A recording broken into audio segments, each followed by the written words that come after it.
Ya, terima kasih pemirsa, Anda masih bersama kami di Liputan Metropolis Malam. Dalam upaya menjaga stabilitas dan kualitas pasokan listrik bagi masyarakat, PLN UP3 Lahat terus memperkuat koordinasi dengan mitra strategis penyedia energi bersih, yakni PLTMH, Green Lahat.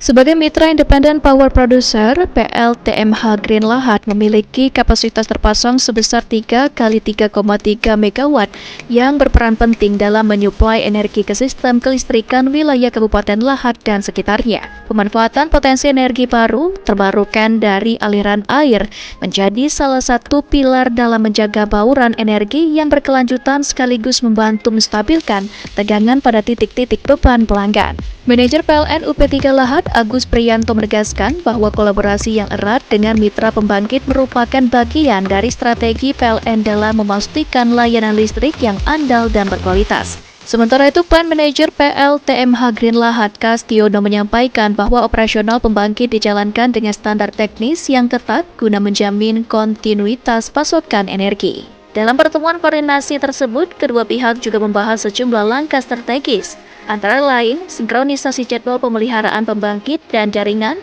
guna meminimalkan potensi padam kepada pelanggan, pemantauan kualitas daya seperti frekuensi dan tegangan agar sesuai standar nasional, serta penguatan komunikasi dua arah untuk respons cepat terhadap fluktuasi beban maupun kendala teknis di lapangan. Melalui kemitraan yang solid ini, PLN optimis keandalan kelistrikan di Kabupaten Lahat akan semakin tangguh hingga mampu mendukung pertumbuhan ekonomi daerah serta menunjang aktivitas masyarakat secara berkelanjutan.